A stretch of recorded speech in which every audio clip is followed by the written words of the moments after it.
All right. So welcome from my side too. Can you hear me?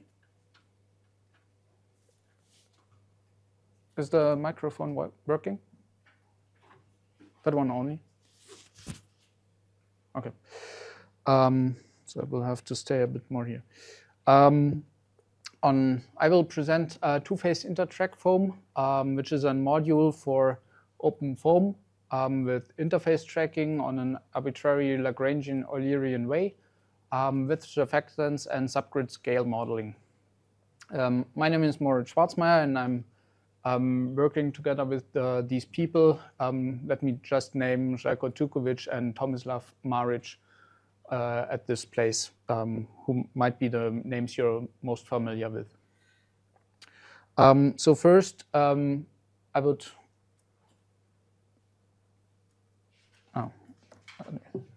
like to show you our motivation. What is the case we are, our ultimate goal, so to say. This would be a bubble. In this case, I've brought the film of a Taylor bubble with a thin boundary layer. It's a reactive CO2 oxygen Taylor bubble. So the boundary layer in this case is so small that you basically cannot see it. I'm not sure about this specific one, but we are going to simulate today a bubble where the boundary layer is so thin that if you had a bubble of the size of 20 centimeters, so like a balloon or a football, the boundary layer thickness of a huge part of the bubble would be in the size of the diameter of a hair. So, I mean, imagine like this bubble, and the boundary layer is as thin as one hair. This is basically computationally prohibitively expensive, so we need some model for this and some code that can run it. And with this, let me get into the first part, the science, so to say. The first one, we're talking about a module which implements arbitrary Lagrangian-Eulerian interface tracking, which means we have two separate meshes where each mesh holds one phase, and the meshes are moved according to the motion of the fluids. So we have the jump equations and interface equations where we have on one part of the mesh different diffusivity and density and viscosity and so on than on the other. And also we have the interfacial pressure jump. To follow the movement and deformation of bubbles, for example, the mesh has to move. We're using a sharp interface just as a note, and basically can move or do have arbitrary cells. So this has been around for some while, the idea, and we've now with this code made one version of it public. Next, I promised you something about surfactants. So we have different test cases that we have set up. One of them would be the transport with the interface. So imagine the bubble moves or rotates in contrast to the mesh. So we want to be able to handle surfactant transport on that. Basically, we implement a simple test there and show the mesh convergence. Another test case we have for surfactants is the changing interface.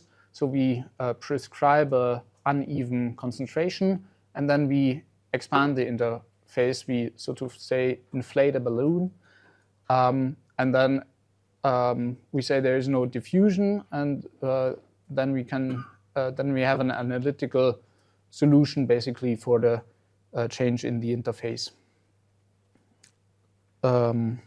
And as you can see, we hit this quite nicely. Third case is Marangoni, because surfactants have the specialty of changing the surface tension. We again try to prescribe an uneven distribution of it.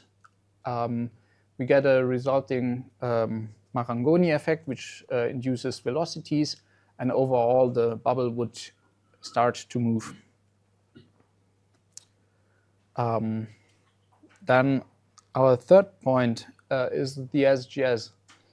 So SGS stands for subgrid scale modeling, and it has been developed in my group for the last decade or so. And what do we have? We have an analytical for a solution which is valid for a flat plate with a boundary layer. And I've already told you that it's very thin. But we know the analytical solution, and then we can model this. So the analytical solution follows the error function, and you can see at the bottom the boundary layer thickness, which is a parameter we compute. For this given model case, we do have the analytical solution though. And what happens now? How do we compute our parameter delta, the boundary layer thickness? Imagine this being two volume cells and the interface. So we have given the C sigma, the value at the boundary, and we know the value of the cell, the volume cells at the cell centers.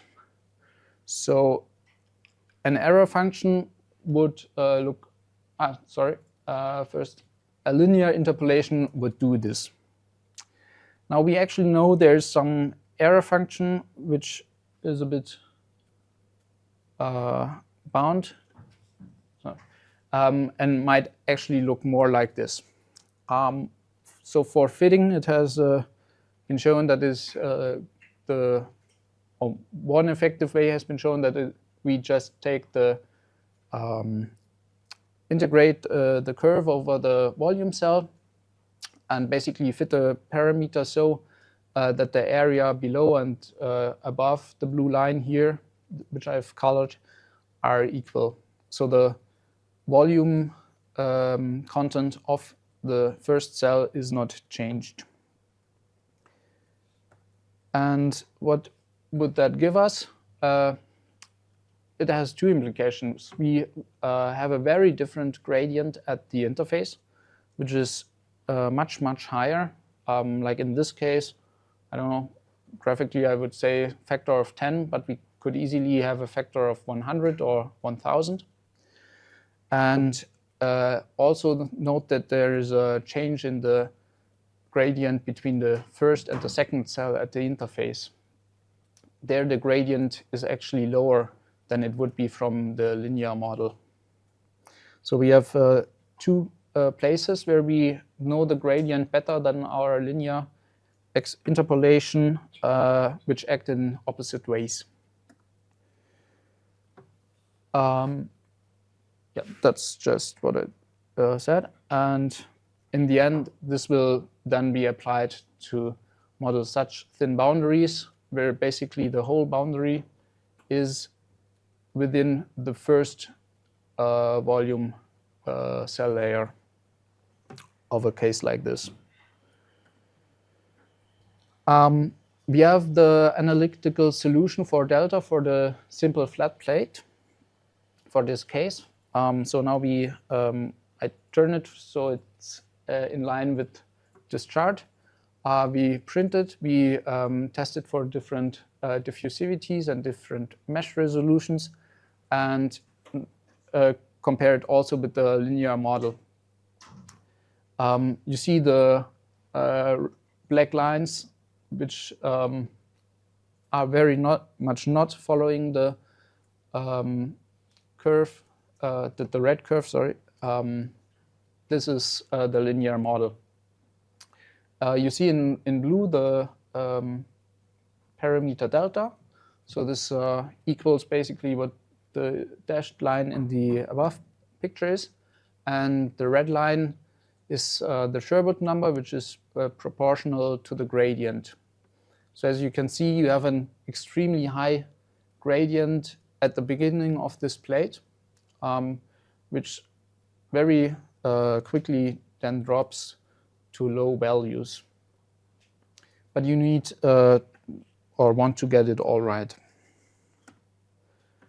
A second test case, and that I want to run with you, is our SGS wedge, the axisymmetric bubble, where basically we have an additional complexity because some flow is coming right at the boundary and leaving it where the wake is. So we need to verify our model there as well. With the results I will show, we are quite happy. Again, here you see 4 different SGS mesh resolutions, and the 4 same resolutions calculated with a linear model. All the SGS resolutions, so the resolutions are the same, but all simulation runs with the SGS you cannot see because they are basically hidden by the red line, which is the finest resolution of the linear case. But if you don't take the highest resolution, which is 496 as a parameter in the block mesh dict, you first underestimate the Sherwood number, so the gradient basically, and then in the later part of the bubble, you actually might overestimate it. The mesh resolution between each of these cases is by a factor of 2.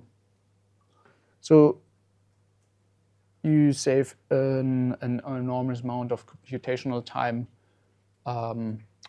already in this simple case, which is just 2D. And of course, the problem scales even better if you go 3D. In the SGS, for the development purpose and for interested users, we have added different options to print out values. First one, obviously, is the concentration we want to see, which is not part of the SGS, so to say.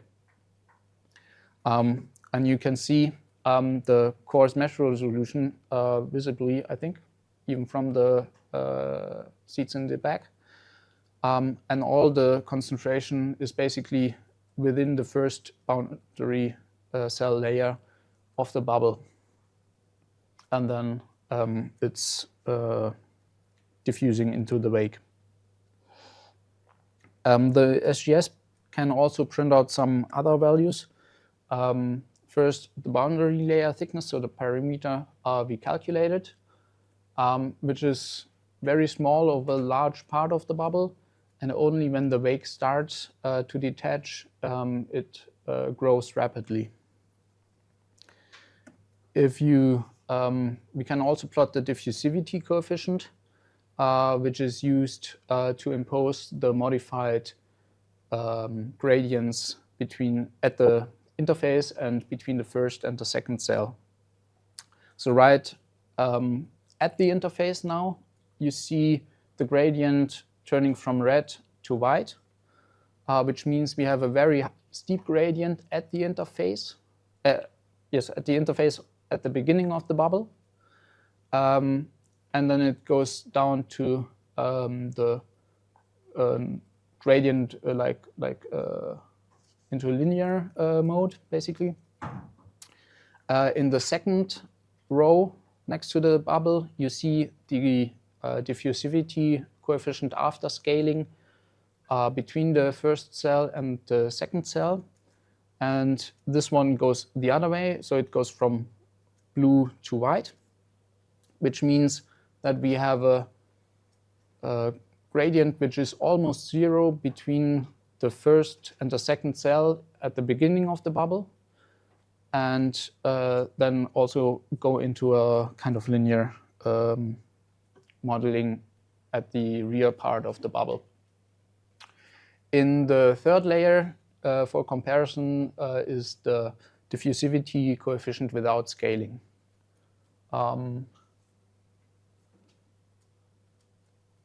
Yes. Wrapping up this first part of my talk, we have an arbitrary Lagrangian-Eulerian interface tracking algorithm. We've gone open source with it a few months ago, and we implemented our subgrid scale model in there to handle very thin boundary layers that are well below the size of the mesh. And we have different testing cases, which I briefly showed to you. Before coming to the next part, I would like to ask if there are questions. Yes, please. I missed the beginning of your presentation. So you just said that you released this as open source a few months ago, right? Yes. But what's the difference between this and the InterTrackFoam in some extent? And which version of OpenFOAM are you developing this? Okay, question was about, I just so repeat. InterTrackFoam solver in some extent. I think it's similar. So my question is that is this the same that you are further developing, or are you developing the foundation release, or? Yes.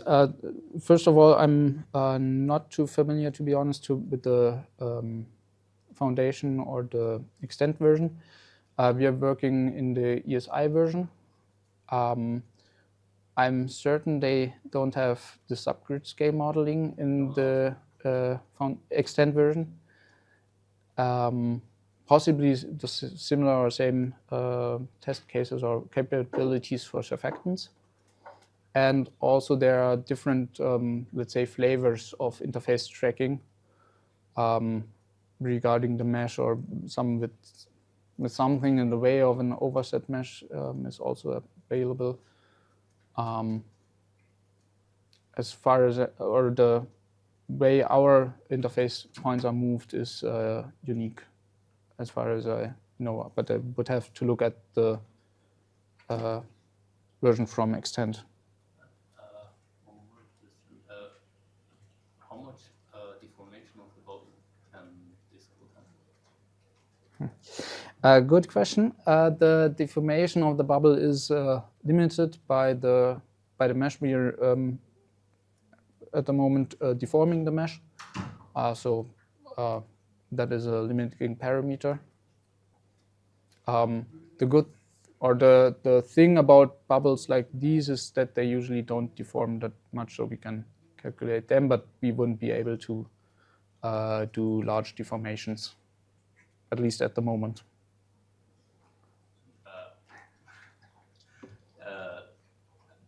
Are you considering adding like a contact line boundary condition to this, or does it already have anything that can handle contact? No. Yes, we are a colleague of mine, Suraj, who is also on the authors list, is working on contact line conditions on this. I think there is something in that, but we develop it further. Welcome. Somebody else? Otherwise, I think regarding the time, I can also continue. So I would like to briefly show a few slides of our development workflow. I've given a talk on this last year, so there's more details. So I will just go over this briefly. If I'm too briefly, you can, of course, ask questions. So we have the versioning models. So the idea is to have one branch for one idea. So I'm working on one branch, and for example, my colleague who's working on contact line dynamics is working on another branch, and as soon as one of our papers is handed in and then later accepted, we tag the commit and merge it with the master branch. The master branch is then also the branch which is on the public repository, which is, by the way, linked in the slides. And I forgot to mention the slides are already online under the DOI. I will show it later. I don't think the people in the back will be able to read it. So from version control to CI, all our commits are triggering a CI pipeline. Basically, all the test cases I have shown you are implemented in the CI, so the visualizations are produced in there, and I can take them just from my computer, or I could also download them from the GitLab artifacts section and put them in my talk or in a paper. And this, of course, has also the advantage that it makes collaboration easier. So most of us are in Darmstadt, but Željko Tukovic he's professor in Zagreb, so it's cannot just go over in his office and ask him something. And the artifacts that are produced within the CI pipeline then are also basically for us a part of our submission to a paper. So we upload them in a repository or in a archive and link them in our paper, as well as the code. How would that look like? So a single parameter study, like for example the expanding droplet or the wedge case we've looked at, is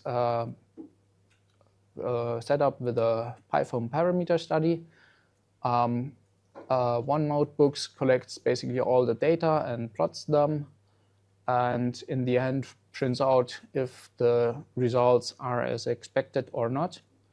And this will then be written to file, and the GitLab CI pipeline based on this can pass or will fail.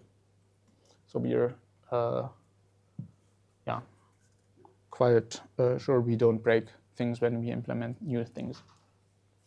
The cases themselves write either CSV files, which is the most convenient if you want to read in the data later, or meanwhile we also read like directly the OpenFOAM files or anything. Basically, we don't care too much if it's in a CSV file and we have the repetition of data, because these files usually are like 10 or maybe 100 megabytes. So that's nothing. And last but not least in this chapter, the CI pipeline looks actually like this. So we have an upstream pipeline which does some checks on the repository, for example, on the citation file format, checks if that one is correct. In the way of semantic, it cannot check the content, of course. We also have some pylint, mypy, and pyformatter in there. And only if these tests pass, which are done within a minute each or less, then a downstream pipeline is triggered. Now this downstream pipeline, I can't walk around and show you on the this not convenient. So it first compiles our module, as a first step, checks if there are any errors or even warnings and fails or not. If the compilation was successful, we have in the next stage a job which runs each tutorial for one single time step. This has the advantage that we would find any error very quickly. Or not any error, but most of the errors will be found very quickly. And if that is also okay, we enter a stage where we have multiple cases which run in parallel then, which are only like one mesh, one setting of parameters for a given case. Next stage is a bit more computational extensive.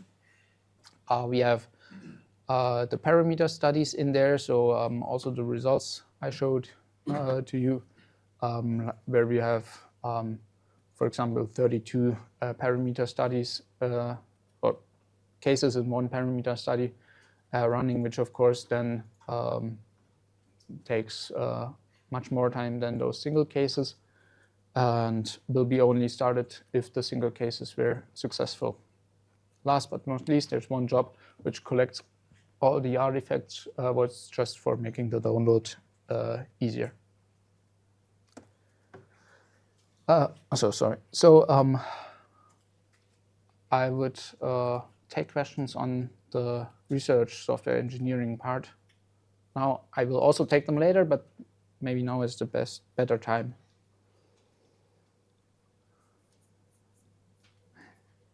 You also test on different machines, like different architecture.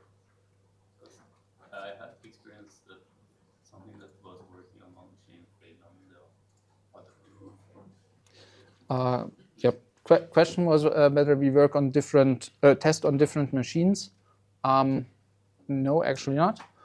So we have everything inside a container, and we test 3 different OpenFOAM versions. So at the moment that would be 2312, 2306, and 2212. And those will run on the actually run on the runners provided by GitLab, so not even our own runners, which is just more convenient, to be honest. We don't have to deal with setup and security issues, and our test cases are small enough for the public runners. And with the containers, we're at least to a certain amount assume that it would run on different machines, architectures and compilers and so on. And that's also the point is that's not our focus. So our focus is more the, for example, the SGS, the science part. I guess someone doing optimization of linear solvers, of matrix solvers, would have different setup. Sure. Does every single commit trigger the whole CI pipeline? Excellent question. No. You can basically add a tag to the commit title, then the pipeline won't start at all. And also in the feature branches, we only run the pipeline on the latest OpenFOAM version. And only in the development and master branch, which run much more seldom, all 3 versions are tested.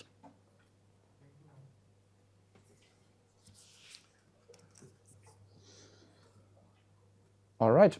Then let me move on to the next one, the SGS, and we're finally getting into the most OpenFOAMic part of this talk. The SGS is implemented as with a class hierarchy. So we have a base model which implements basically nothing.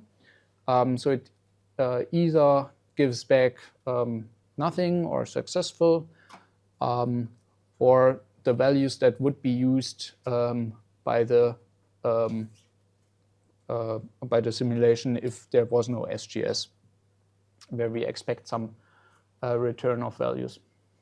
You can then, of course, easily select the model which you want from runtime selection. So you add a dictionary to the transport properties file, which activates the SGS. And you have to plug the SGS into your solver or anywhere basically where you need the information from the SGS. An advantage of this is that you can easily add new models, which we are doing at the moment. And Tomislav Maric, my supervisor, will present an ongoing effort there, which we are very excited about on Friday. Unfortunately, not here, but on another conference. And yes, exactly. So how do you use it? I already mentioned that you add the dictionary to transport properties. So you make a subdictionary, call it SGS. And in there, have to specify the type. So if you say inactive, then the bias model will be used, which does nothing. If you say subgrid scale, the one implemented will be used. This is a needed switch for setup of the parameter studies conveniently. You then specify the patch name of the patch where you want to apply the SGS to. And we need one parameter for the SGS, which is C infinity. So if I maybe go back quickly.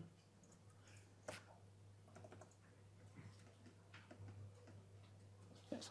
To this slide, you see that the concentration profiles goes to a certain value where it's basically flat, kind of the far field, and you have to specify this value in the dictionary.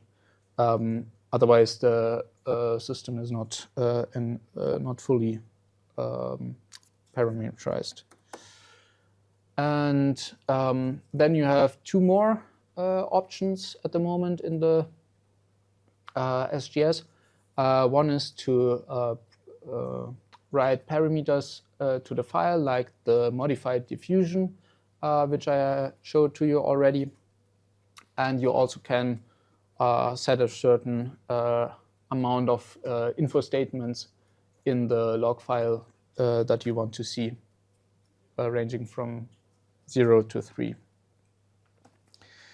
On the other side of the SGS, on the developer side, the use is quite easy.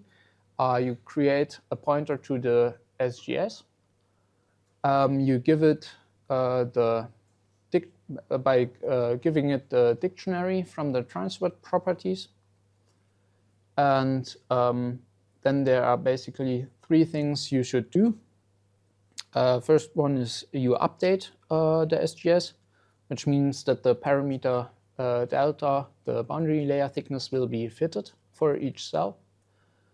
And the most two important functions you can access from the solver are the scaled flux and the scaled diffusivity, which you plug into your equations. For reference, I've added further reading. The presentation is already online, so if you either scan the code or write down the DOI, that's fine. Maybe I leave that for a moment, and you can ask questions before we go into the coding.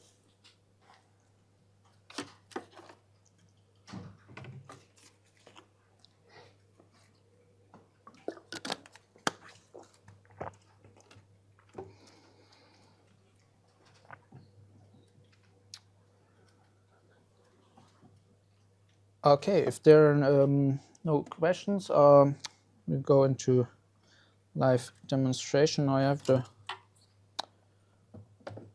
thing that I might need to turn a little.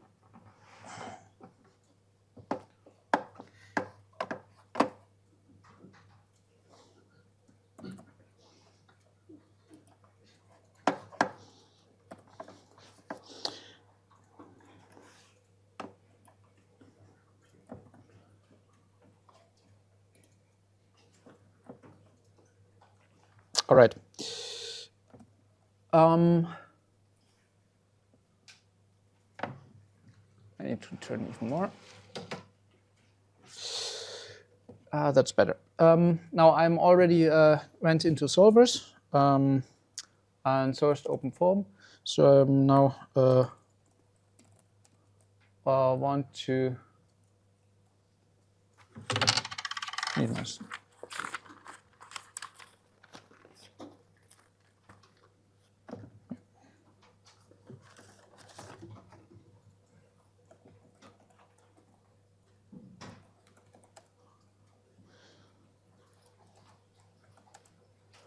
What I will do is I clone basically the OpenFOAM solver basic scalar transport form into, let's say, that one, into my own repository. And go there. Let's see what we have. We have a C file, H file, and a make folder. Sorry, going back up. And I, for the sake of time, will copy 2 things from the one I tested yesterday. So we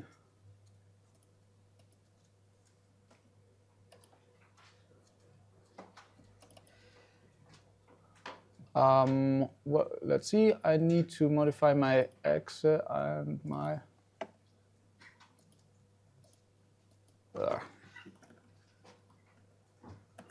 name here and name here. Save. Close files. I also need to add a few options. Like most important, the subgrid scale model.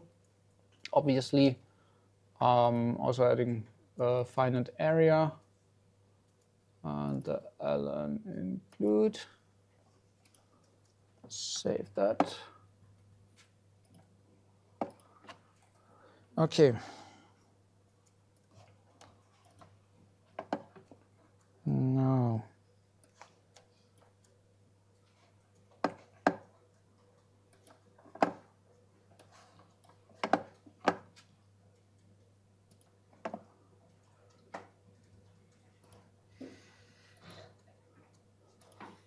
I'm going into my C file, rename it accordingly. We have given the file T in the basic scalar transport solver from OpenFOAM. So we will just go with that. We see a simple loop and another loop with correction. And what do I need to do? First, I need to include my base sub.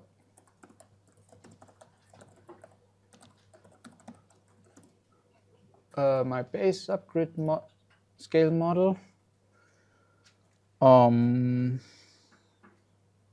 Let's see, I need to construct it somewhere along that line.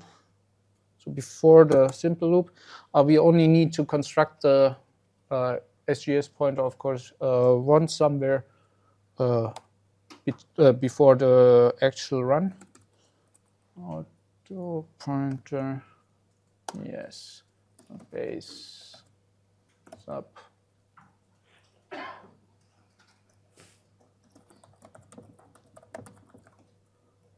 Base subgrid scale model.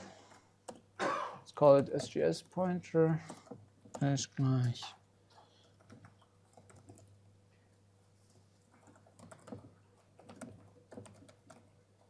I'm used to having the automatic IDs. Base subgrid scale model. New. Transport properties. Punkt. Subdict. SGS.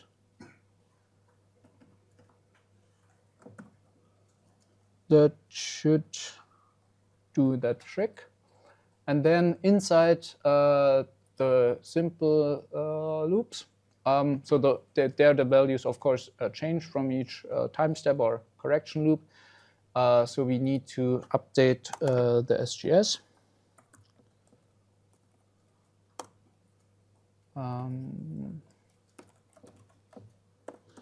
Give it the variable t.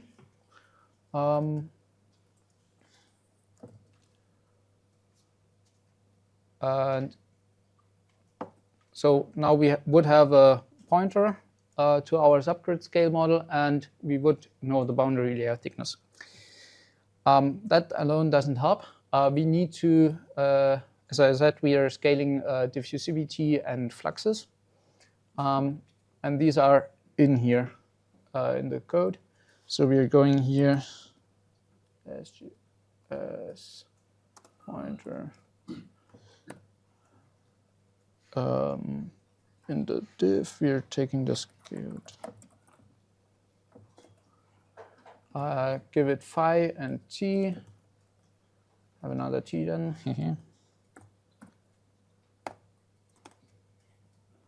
And that looks better. Basically the same here.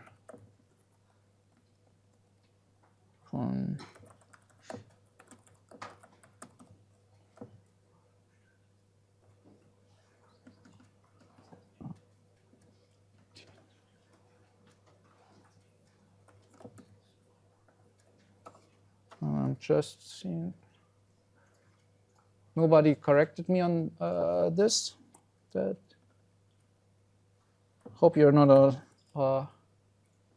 asleep. By the way, please tell me when I should make the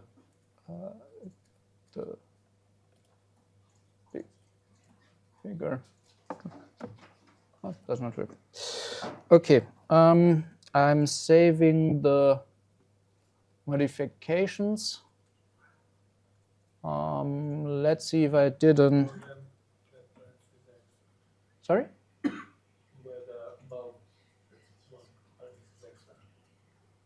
There you go. 1 parenthesis extra. One apparent.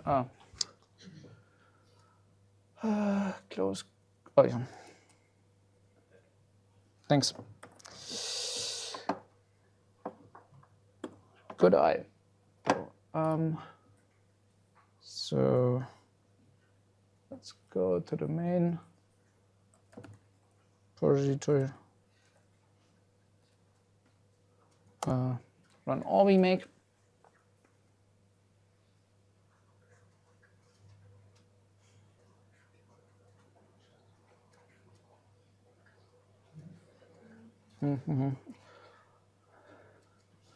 Okay, so this is live, so obviously something had to happen.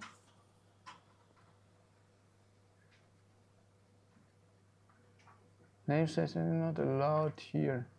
Wait.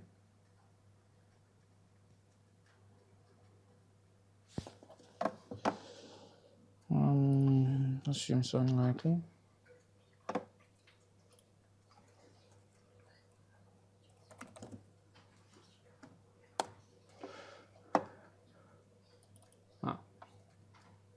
No.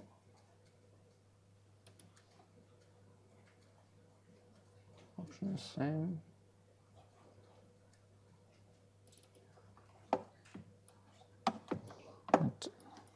take that one here. Initial subject is yes.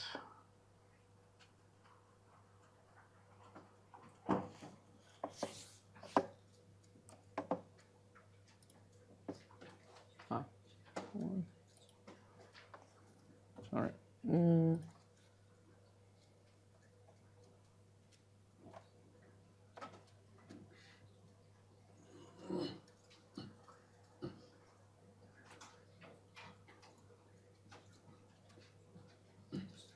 Selector was mentioning line 75. I think I have one.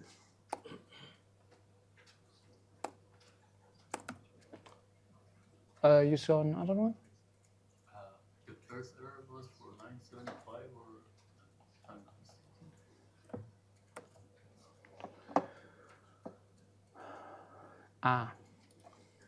Let me move that here. Also, there was a typo in the other part. So let's run that again.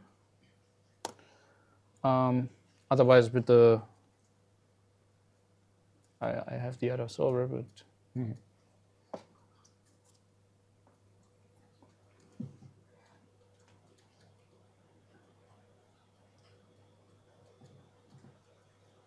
yeah, that looks better.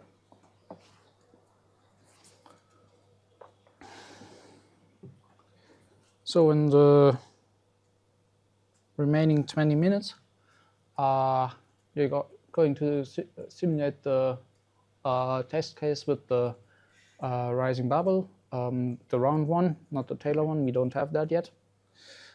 And it would be too much computational expensive. I'm going to run this test case where the boundary layer is for a balloon-sized bubble, as thin as a hair, single core, and within like 15 or 20 minutes, seconds, sorry, not minutes. Yes? Is there a reason that you didn't write this runtime selection thing that like you can select it as a divergence scheme? So instead of modifying the solver, the user can simply choose the method to FP scheme. But I would, from my knowledge right now, I would say you have two things. First, we are also modifying the value at the boundary, but not only at the boundary. We are also modifying the values at the between the first and the second cell. And the other thing with the pointer, which is runtime selectable, is that you can plug it anywhere into your code. So we have, you don't have to put it into your solver. We have another part where it's in the mesh class, which where in the mesh class basically a lot of handling and computation is handled. So yeah, I mean, maybe one more. Of course, you can have multiple pointers in the same simulation. So you could have one pointer for one species, one pointer for a surfactant, for example. Okay, yeah, you had a follow-up. Yeah, you also mentioned that it writes down the thickness of boundary layer. Just as a suggestion, maybe a function update for that would be also nice, so that you can use it for post-processing. I mean, anyone can use it for post-processing and seeing the thickness of boundary layer. I'm not sure if it helps. No, yes, of course, thank you. We have it as part of the actual pointer,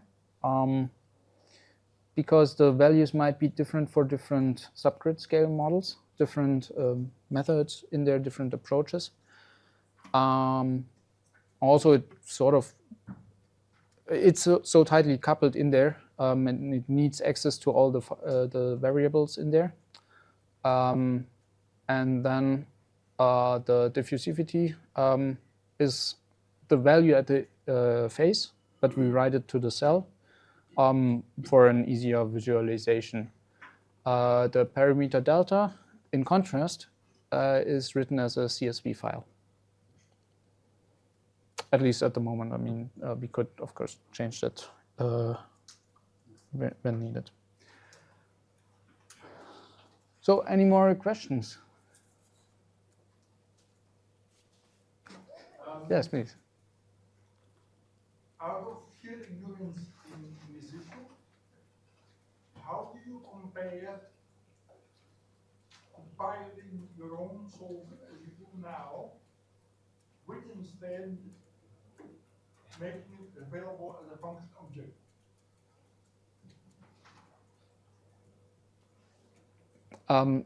Sorry, the subgrid scale model as a function object? Yes. For the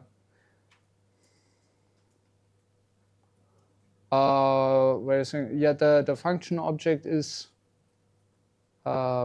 executed as a certain in between the steps, and we need it in each iteration of the Pimple or Piezo or whatever. I do agree.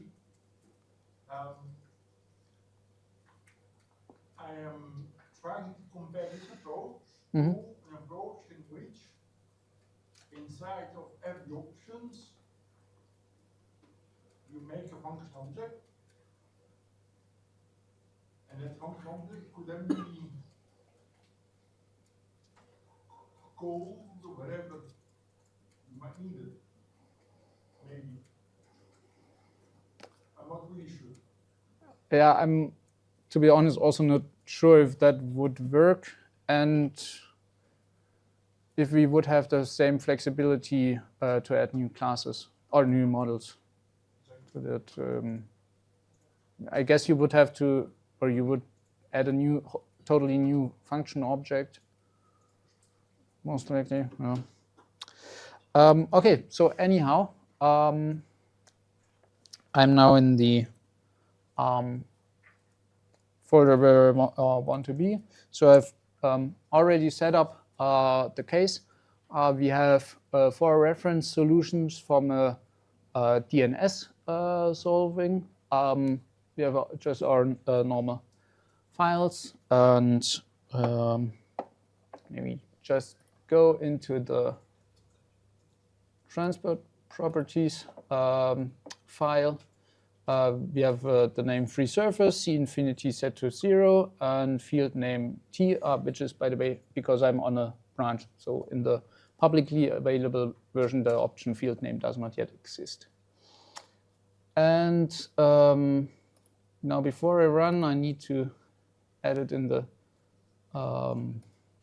application, of course.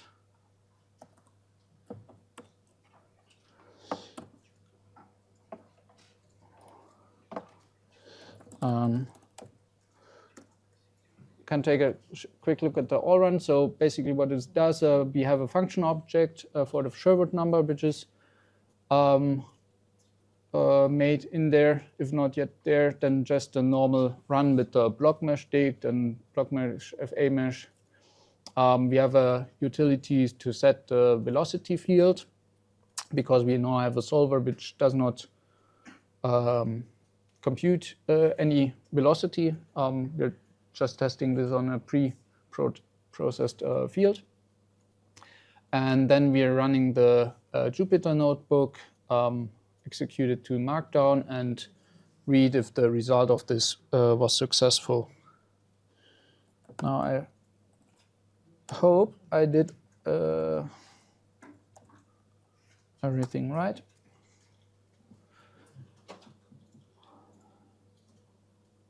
And looks good to me.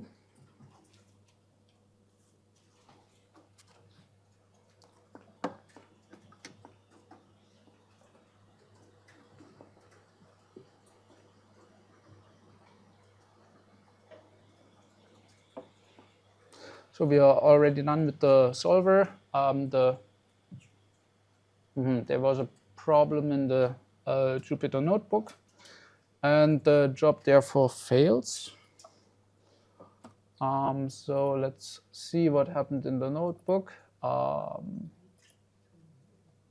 it. Sherbert number is not known. I guess I still had the wrong Sherbert number. So the data are collected and plotted along the line.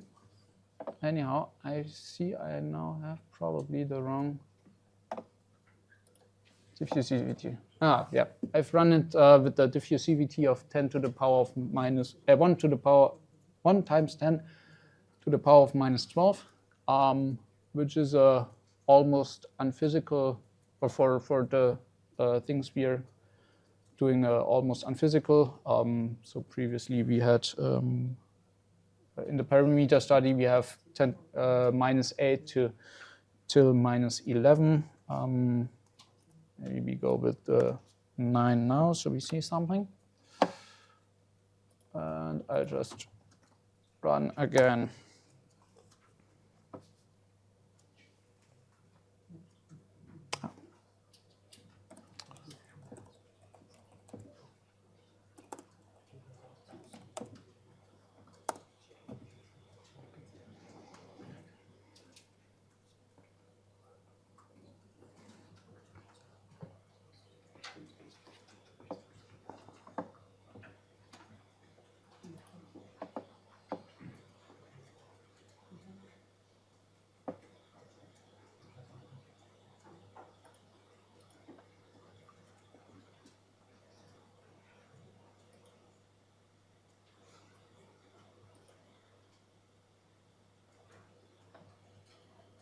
That's interesting.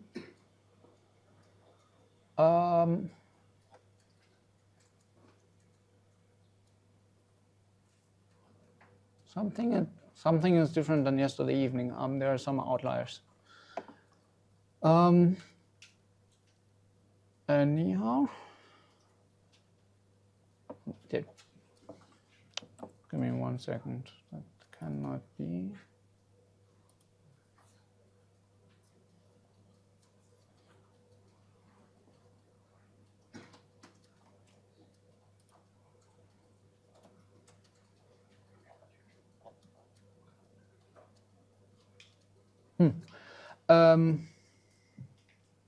Fair enough.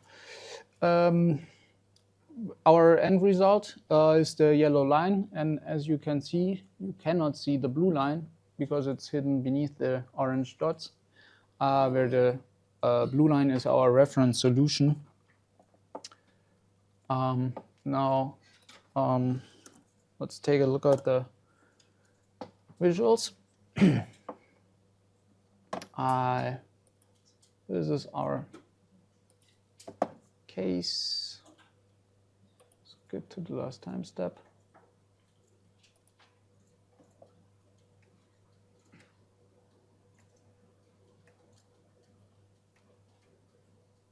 So this is our simulation case. Plotted now the our parameter t, the passive scalar.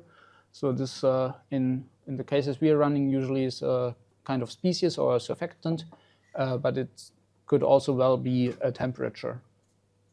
And so what you can now see is that up to 2/3 of the bubble, all the species or temperatures fully contained within the first cell, basically, and then in the wake starts to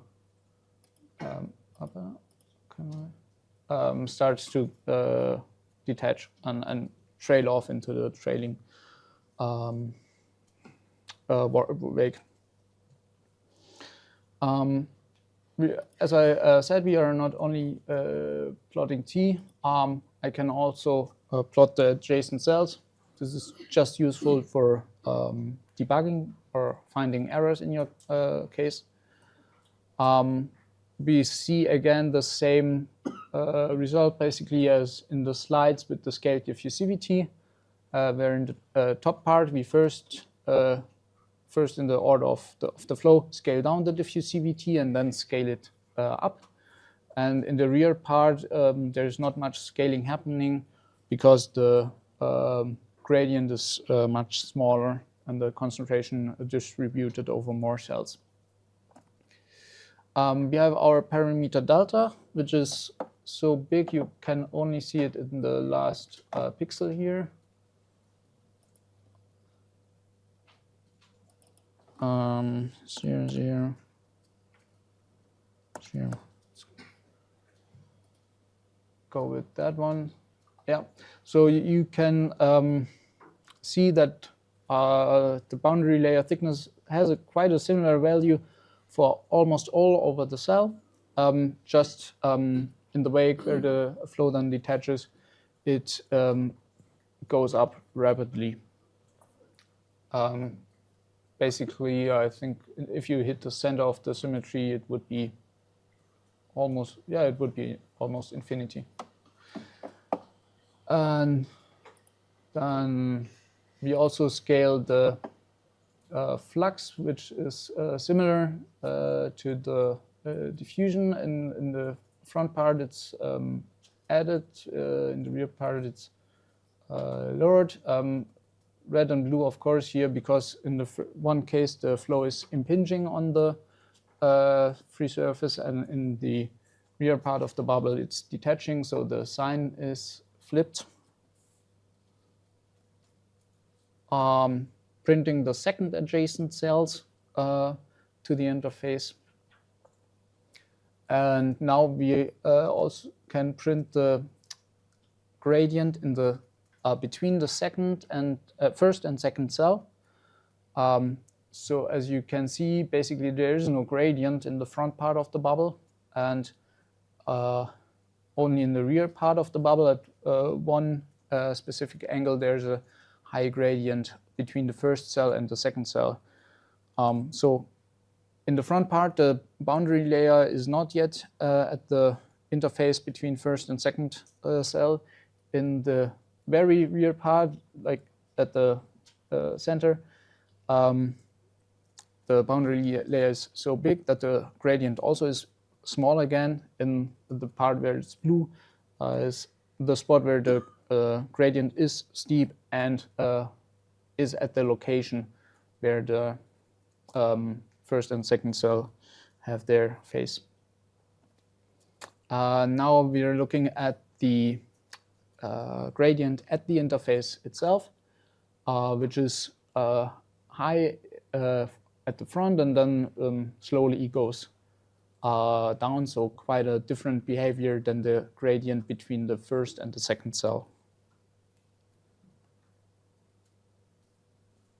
Another round of cell plotting. This is the third layer of cells. And I think, yep, that's where the possibilities we have for the for visual inspection of what is happening in the code.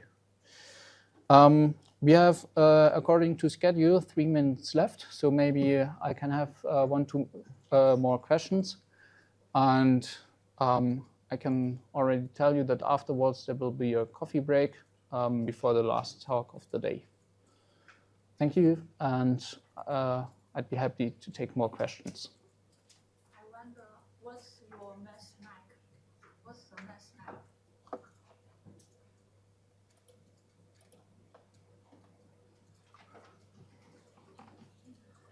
So it's a block mesh, so we can parameterize it. We of course have the we need or should have a mesh that has something like a boundary layer to the interface. And second question, what's the tool for you to debug when you code has something wrong? You need to debug. You use WWIC or Visual Studio? No, but honestly, it depends a bit. So if the model would be running and I would get results I would not expect, I would take these look at these parameters. Like, is there the gradient somehow like I did not expect it, maybe, and could that be physical? That's maybe one version of debugging if there's something wrong with the model or unexpected in the case. For debugging the code itself, GDB, and also be, other possibilities, of course, printing some statements to the log file. Thank you. I know GDB can be debugged. I wonder, is any convenient tool for us to use?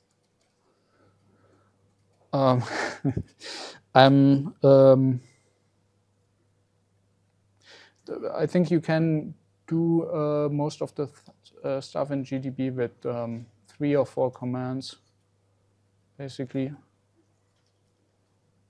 So know how to set a breakpoint, then list and backtrace and change frame. Yeah, 4. Welcome. But I'm no expert on debugging, just as a side note. There might be something better.